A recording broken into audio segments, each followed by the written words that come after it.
makes Sisterlocs? Sisterlocs? Yeah, what makes Sisterlocs? Is it the grid? Oh yes, let's talk about that. Sisterlocs versus micro locks. Here we go. Boom! Okay. For a while, ladies, you know, Sisterlocs people have tried to rebrand Sisterlocs for a long time. When I first got my certification in 2005, something like that, I remember there was twisty locks, right? Not micro locks, but twisty locks. And twisty locks looked or appeared to be just like Sisterlocs. They had their own website, they had their own pictures, they had their own tool, their own technique. They claimed to be equivalent to, if not better than. Come to find out, the owners of Twisty Locks took the Sisterlock course. Decided we're going to make it our own and call it something different and branch off. Need I say more? They branched off. They they entered, I believe, a lawsuit with Joanne Cornwell. And guess what? She still won. She's the original. She patented the technique. 4 locking patterns. Okay? 3 parting sizes. The technique itself from locking from tip to root. That's Sisterlocs. So micro locks? No. That's just, how can we put it? Another version, I hate to say it, a knockoff brand of Sisterlocs. Like, for instance, for me, micro locks are not Sisterlocs, okay? They're not. If somebody tries to say, oh, it's just like it, it's just as good, no, it's different. It's not smaller. It's not as small as. It doesn't have locking patterns or any type of formal technique associated with it at all. It's just what they want to call it to try to get your money. Personally, if somebody comes to me and they say they want micro locks, I let them know it's not. I can possibly give those to you, but it's not going to be Sisterlocs. They're definitely going to be bigger. It's a small traditional lock from what I can see, with a latch technique kind of similar to Sisterlocs, but it's not Sisterlocs. The size, the locking patterns, the lightweight, the grid. People can part you a grid, sure they can, but the locking patterns is part of it. This is not a braid that I'm putting in her hair. A lot of those micro locks that I've seen out there, I've seen them achieved with 2-strand twists, which will unravel. I've seen them achieved with small, tiny braids, which will unravel eventually. It's not a pattern. It's not locked in. This is very similar to crocheting. It really is. It's as if I'm crocheting Cardisha's hair. This link is strong. It's delicate, but it's strong. And it does not unravel easily. Okay? Does it, Cardisha? No, it doesn't. No. It's not a braid. It's not a twist. It doesn't get fuzzy, does it? Nope. It's not fuzzy at all. And you'll be able to tell when that braid starts getting fuzzy and that twist starts getting fuzzy and unraveling. You ever seen people get locks and the base or the root looks like it's locked, but then the ends look like they're loose? Probably not Sisterlocs. Unless they haven't worn their shower cap and taken care of their hair like their consultant asked them to. Okay? I'm trying to think, is there any other questions that we can answer? I had one, but I lost it. Okay, we'll get it back, I'm sure. What's the stages? The stages of Sisterlocs. Okay. So when will you see the different stages? Like, what's the time frame?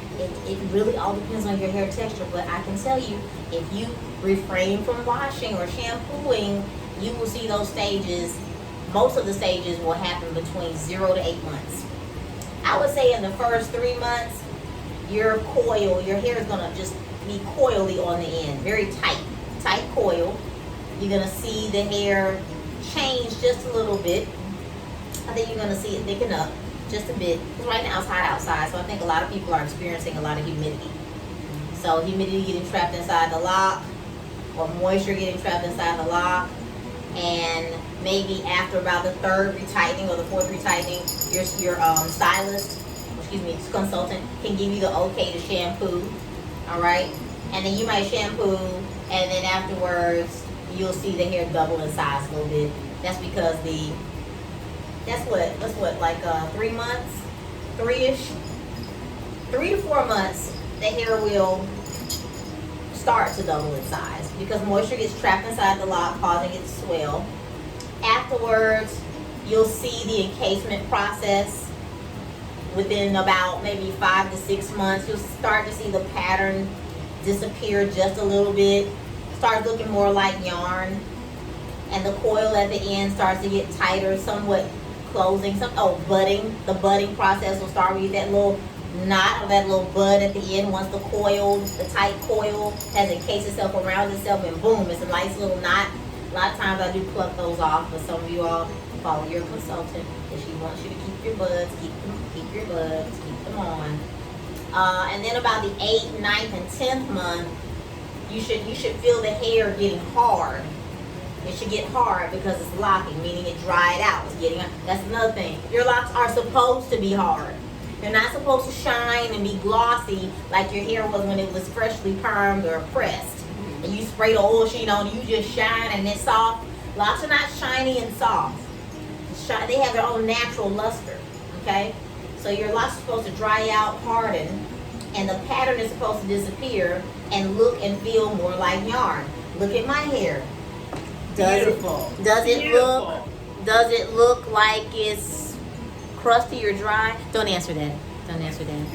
Some of you might say yes, it does. But it has its own natural luster. It's not shiny, but it's me. It's healthy. It's got plenty of, life to it. So how long you been locked? I've been locked 15 years. I've cut my hair 3 times. When I say cut, I mean like cut in layers. Long layers, short layers. I beaded in the back. I've had a good time with it. And now I'm just really lazy. I'm letting it grow out because I really just want to show women that you don't have to buy the hair. You can grow the hair, and it can be your hair, no one else's. We're the only race of people that wear somebody else's hair. Think about that for a minute. It's crazy. You do not see white women, Asian, Spanish, what's the other one? Other races. Yes, Asian, Spanish. You don't see other races wearing afros. You don't see them wearing twists, right? You don't see them going out there trying to look ethnic like we do naturally. But you see us, and I'm stepping on a lot of toes, but I'm just saying, blonde wigs, really? Who are you emulating when you do that? Okay, that's another story. That's another show. Okay? I'm trying to think, is there any other subjects that we need to touch on? We touched on the micro locks versus sister locks. Mm-hmm. We touched on the locking process and what to expect through the different stages. We touched on, the maintenance and the care and knowing the difference between having locks and free flowing hair or a free natural. I think that's good enough because it's more so just, educating them as far as what to expect. Yes, I forgot. Braiding and banding. Braiding and banding. Okay. Oh, wait. I explained this to someone in one of my comments, and she asked me, how do I go about it when I'm getting ready to work out? So what I do is I actually braid the parameter of my hair before I work out, and I put my sweatband on to eliminate my nape area from unraveling. And that's one thing that I noticed that's actually helping. Did you see anything back there unravel? Every one or two. But that's understandable. It was at the very bottom. Yeah, it was better than before. So the whole thing is not unraveled now. Right. So that's one thing. That's one tip I do have for you ladies who do work out, and as far as you're constantly sweating in your nape area. I braid my parameter and I put my sweatband on, and I don't take the braids out until hours later. I don't even rush it. I just kind of go from there. Okay, you can go. So braiding and banding, it is necessary, but here's the kicker. Here's how you braid and band.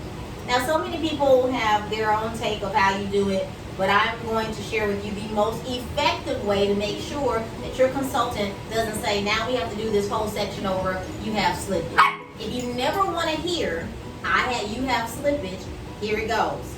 Okay, first of all, when you're locked, Again, we're not going to use a moisturizing shampoo. I'm sorry, we're not. Okay, we're going to moisture the scalp in other ways, like with oils with nozzles at the top, or with sprays that can be sprayed directly to the scalp. So, when you get ready to shampoo, the first thing you want to do is get a detoxifying shampoo. Okay? And I have my opinion when it comes to detoxifying and clarifying. Put it this way. I'm killing her right now. I'm killing her back her head. Any shampoo that's going to strip the hair of moisture, dry it out, that's what you want to do. You don't want to add moisture in. See, we're in the beginning stages. I'm not talking about us sisters who are already locked. When you're locked like me, you put mayonnaise on your head if I don't care. I don't care. You can moisturize the heck out of it. It's not going anywhere. It's not going to unravel. It's locked. But for those of you all who just got started, no ma'am, no moisturizing shampoo. Detoxifying shampoos. Shampoos that are going to strip the hair of the moisture and dry it out. Meaning remove dirt, remove oils. Anything that's going to remove dirt, remove oils, you want that shampoo. That's for you. Here we go.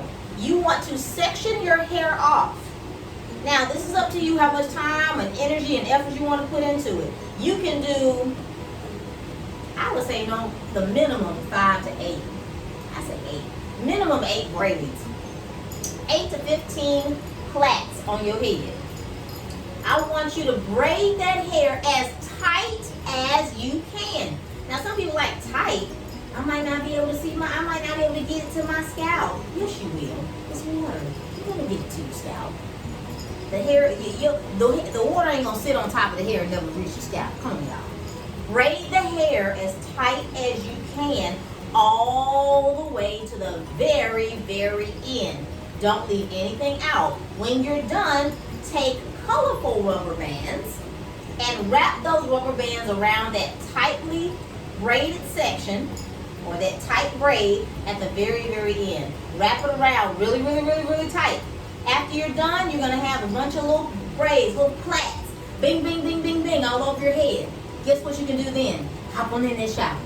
Hop on in, get wet, woo! Get it going. You know, saturate that hair. Suds it up. Shampoo. When you shampoo the first time, let that shampoo sit on there. Work it in, of course. Let that shampoo sit on there. Wash the rest of your body, you know, and then go back and rinse it out. Rinse it off after you suds yourself up, okay? Rinse the shampoo and suds off your body together. Then you might even want to go in a second time. It depends on how you feel, because you won't be shampooing that often in the beginning, hopefully. I know how often then. Not every 2 weeks, not every 3 weeks, not every 4 weeks, not every 5 weeks, not every 6 weeks. Now, I know some consultants are like, they need to wash their hair before they come to me. Well, put it this way, if they wash it too often, it's going to unravel. Or it's not going to lock as fast, put it that way. So wait, can I use conditioner? No! Not in the beginning, no. Okay. Your hair's not locked. Remember, we're not trying to moisturize the hair, we're trying to dry it out. Well, what about my scalp? There's plenty of things you can use for your scalp. Oh, I got one. What if my hair is real short? I only have like 2.5, 3 inches of hair and I'm locked. You definitely ain't gonna braid and band because you can't grab it. You ain't got enough to braid. You ain't got enough to braid. So that's where Moisture Cleanse comes in. You notice that I'm using Talia Wajid. And the reason why is because she's well known. She's located in every CVS, Walgreens, Walmart. You don't have to wait forever to get her product. If you can't, if you're trying to wash your hair this weekend and maybe Amazon can't get it to you until next weekend, this is something good as a moisture cleanse for short hair. What is it called? Yeah, Moisture Cleanse, Talia Wajid. It's green. Sometimes on CVS, Walgreens, they have it on sale. Buy one, get one half off. Okay. As far as the detoxifying shampoo, I don't even know if I have any in here. I like to use a product by the name of Nairobi. Oh, and I do want to show them this too. Oh, this is important. Ladies, when it comes to moisturizing your scalp, if that oil up there is just too much for you, I don't know about that oily stuff. This is awesome, okay? Can you see that? That's tea tree scalp spray. Now it comes in different brands. You see this brand right here, right? But then I can turn around and I can show you this brand. So these are two separate brands of tea tree scalp spray. Tea tree is our friend. It's a leave-in conditioner. It's gonna make it tingle and smell and feel great. Your scalp's gonna love you for this. All that itchiness that you may be experiencing, it's gonna be eliminated with that. And you get those, here we go, here's the kicker, TJ Maxx and Marshall. Hopefully everybody's got one close by. TJ Maxx and Marshalls. $5.99. If you price that online, look at that. You price it online, you're probably gonna pay a lot more. And go often. You see the spray, grab it. You're gonna need it. They don't get it all the time. Grab it. Put it up. Sometimes not only the tea tree, they have eucalyptus. They have coconut, something for the, for the scalp. Right to the scalp. Open it up. Open it up. Ski, ski, right there on the scalp. Okay. And to get that. I think we covered like a lot. But we did cover a lot. Make sure people know about that. So braiding and banding. Okay, this is the important part. I'm finishing up about the braiding and banding. So braid, we already did that. Braiding and banding. Bands on the end. Shampoo the hair, detoxifying shampoo. Okay, here's the most important part about shampooing. Once you're done shampooing the hair and it's nice and sudsy and you rinse it out and it's squeaky clean and you hop out that shower, you can towel dry your hair or you can air dry it, but whatever you do, make sure the hair is completely bone dry before you take those braids and before you take those little bands off the ends of your hair. Wow. If your hair is still soaking wet and you snatch those rubber bands off the ends and unbraid that hair, it will unravel and you're going to have slippage and you're going to be sitting in that chair longer than what you want and paying more than what you want for your consultant to fix that catastrophe that it will become. And you'll say to her, I don't know how I didn't even think I braided, I banded. Here's the kicker. Do not take those braids loose and do not take those rubber bands off the ends of those braids until the hair is completely bone dry. There's plenty of stuff you can sit under the dryer. The most fun is going outside. It's hot. If you go outside for about 30 minutes to an hour, I mean, not even standing there. You can go outside, walk around the block once, hop in the car. Car is an oven by itself. Go to the store, walk in the store, get you a salad or whatever, and come back. Cook dinner. Ding! Your hair is done. You'll reach up and say, whoo, it's dry now. So that is my 2, 3, 4, and 5 cent. And again, my name is Julia Stewart Stackhouse, representing Natural 360 here in Atlanta, Georgia. 2 locations, one in Forest Park that's under construction, maybe moving very, very soon to a location not far away from where we are now, and the other one in Tucker, Georgia. Reach out to me, Instagram, Natural360 2020. My telephone number, I can just rattle it on off, 404-718-9371. And I'll have everything in the description box, so that way if you don't catch it or you don't want to rewind or you don't have to watch the video to this point to get the information, I'll have it in the description box, phone number, address, and everything, and we'll take it from there and contact her. This is a beautiful lady who started my locks, and she will continue to do my locks. Even if you just have a question, yes. It's okay, let's talk about it. You don't have to book an appointment. And as a matter of fact, just to throw this in here, my consultations are free. I do not charge for them because there are plenty of plastic surgeons and other people who don't charge their consultations, and their procedures cost way, way more than mine. So if a plastic surgeon can take a break with you out of their time, their day for free, surely I can too. Y'all take care. So with that being said, you all, thank you so much for tuning into this video, and I hope you got a lot of information. Don't forget to like, share, and subscribe. Queen Lady Loc coming to you live. Peace. Loc porn. I'm gonna try let me try this.